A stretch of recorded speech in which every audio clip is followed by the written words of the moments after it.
it's a Type 40 or M40, I don't know. I play Call of Duty, but I pay no attention to what the guns are. I want to know who's going to be the first person to make a customised version of Sergeant Benton who has no clothes on, because that happened in the Time Monster.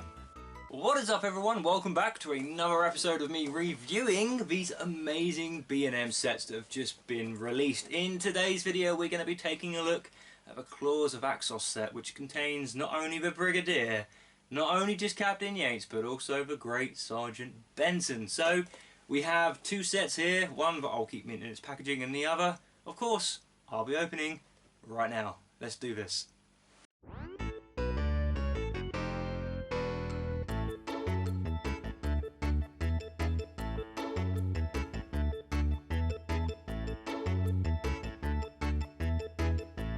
Okay, so first of all we're going to take a look at the Brigadier. Now the Brigadier has been released in various different sets now, and it's quite nice to just have another Brigadier because I'm all up for that. But what I'm going to do in this video very shortly, once I've kind of talked you through this particular figure, is show you what this Brigadier figure looks like next to all his counterparts, next to all the other versions of the self-same character. So again, articulation in this is standard, we all know what it does.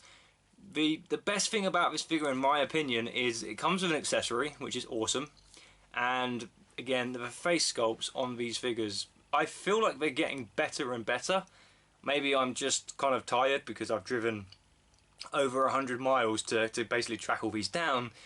That was fun, by the way. But I feel like, I don't know, they're just getting really good. And even, you can see here, the unit badge actually has the, you know, the sign there on the badge, as opposed to just a blank circle as we've seen before. So I feel like they're upping their game a little bit.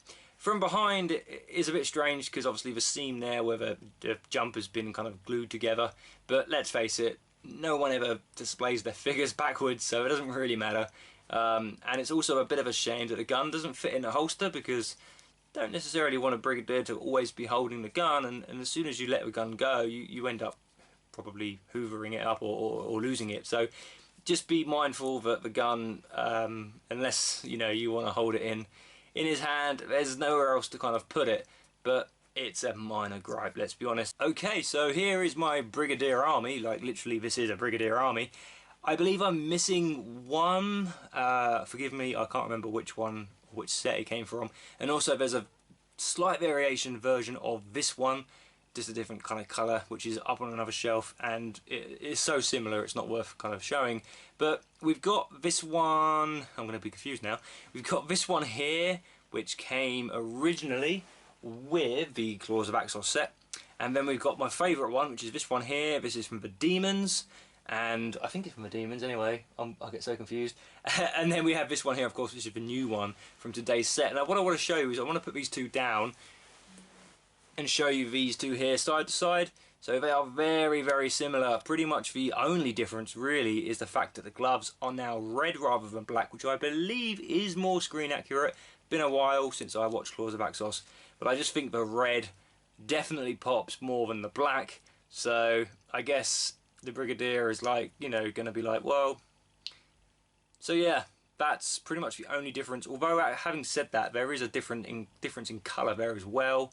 I would say this one's definitely kind of a darker green, and this one's more like a dark sandy grey. So there is differences there, which actually is quite nice to see. And in fact, I'm finding more and more differences. The trousers on this one, as you can see, are quite green. On this one, they're a lot darker. And let's have a little look here. The boots are also much shinier on the new figure. So there we go. I'm doing this live. We're finding quite a few differences, so that's quite nice. Now technically at the moment I've got all my figures displayed from original release date order, which I've kind of already gone off the idea of doing that because it doesn't look as good on the shelf. So I'll be going back to having these displayed kind of in the story order. So when of course it comes to the Claws of Axos, we've got two versions of the same character. I'm not quite sure what I'm going to do there. Maybe I'll hide him and have him attacked by an Axor or something, I don't know. But so I know it's just one of those things that I'm getting up to. So that is the Brigadier. So without further ado, let's take a look at the two new face sculpts. One of them being Sergeant John Benton. Here he is, played by the great John Levine. Obviously, previously we had the Brigadier Nicholas Courtney, has passed away, very sorry to say. Did meet him a long time ago, and he was a lovely, lovely guy. Now, John Levine, I've met many, many times, and he is a lovely chap, and he is Sergeant Benton, and that is just the way it goes. Now, what I love is the fact that they've captured his face fantastically. Alduar and Character Options have done an amazing job. They really have. Now, I'm loving the fact that we have these in the collection now. We've got more humans to add, because I guess technically the Doctor isn't even human, so we don't actually have many humans in the collection whatsoever, do we? So this figure does come with an accessory. Now, I'm really bad at telling you what sort of gun this is. To me, it looks like a machine gun, but someone will probably tell me it's a Type 40 or M40, I don't know. I play Call of Duty, but I pay no attention to what the guns are. But I do know this isn't a gun from the 70s, but do you know what? That doesn't matter. You could potentially saw off the scope. Maybe it'd look more like it's from the 70s then, but who cares? We have accessories, that's all that matters. So again, this won't fit in his holster anywhere because it's just too big, but he will hold it quite nicely. There's obviously the handle there. Let's have a little look there. It's quite large, so it does make him a little bit heavy on top. But there he is, holding the, I'm going to call it an M16, holding the M16 there. Comment down below if I've got that wrong. It's probably an M60, I don't know. But yeah, so again, articulation, we all know what that's like by now. Now what I'm going to do here is pull up a Mike Yates as well, because I feel like these two just need to be stood together just to kind of, you know, appreciate the amazing detailing, really. Now, of course, there is a difference in the fact that Sergeant Benton has his sergeant, oops, his gun's gone, look, has his sergeant stripes on his arm there, which are quite nice, and that's on both sides, a lovely detail. Everything else is very, very similar. They've got the same gloves on, but I believe there's a slight wash variant on the jacket, just to kind of make them look a little bit different.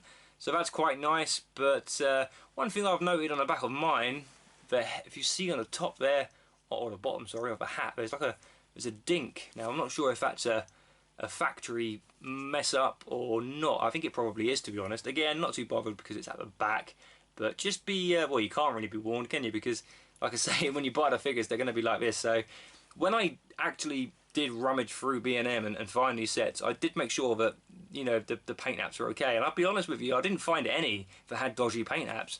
I think the eyes are normally the thing that kind of give them away, and the eyes just look brilliant on all of them, to be honest. So we've got such great characters here. Of course, Captain Yates, played by Richard Franklin, I've met him as well, lovely chap. Yeah, I mean, I know for a fact that John Levine, I know him quite well, and I know the fact that he has this figure of him, it'll just make him so happy, and I think that's amazing. Next time I bump into him, I'll definitely be getting him to maybe sign it or something like that. I think he'd really appreciate that, but it just looks super, super cool. Now, where do we display these figures? Of course, these are figures from the Claws of Axos, but you could also display them really in any kind of Doctor era story that you wanted to. You know, I have visions of having like a Demons setup. So you've got obviously the Master Joe Grant, and obviously these lads, the Brigadier. You know, I might buy more of these sets just so I can kind of display them in bulk up the collection, even though they're going to be like exactly the same. Just to bulk up the collection a little bit more. Not that it needs bulking up, to be honest, but you know what I mean. It's an idea that I've kind of thought about doing. You could have some with a gun, some without the guns, etc, etc. Now, I want to know who's going to be the first person to make a customised version of Sergeant Benton who has no clothes on, because that happened in the Time Monster, and yeah, someone out there is gonna do that, I'm sure. It won't be me, because I'm terribly crap at doing anything like that. The only thing I've tried customising is a pink TARDIS, and it looks really, really shit. So I won't be doing that again. So yes, that is the Claws of Axos set, and let's just bring up the Brigadier, make sure I pick the right one. Here he is. I mean, fantastic. I rate this set 9 out of 10, the same as I rated the Companions of the 4th Doctor set. We've only got 2 new face sculpts in this set, but come on, I mean, that's incredible. 66% of this set is brand new, never been seen before. I think that is pretty good going. I'll be completely honest and say that these new sets that have been released this month are amazing. By far the best sets we've had, and I've not even got to the Daleks sets yet, which is really the thing I'm most excited about. I mean, the bar has been raised. I think the bar has been raised so much now that hopefully every 6 months we're going to get some amazing, amazing figures like this. Of course, it is very early days, so if you haven't managed to track these down yet, don't worry. There's going to be plenty of them. They're about in America, in Australia. These little chaps are going to be hanging around B&Ms for quite some time, so don't panic.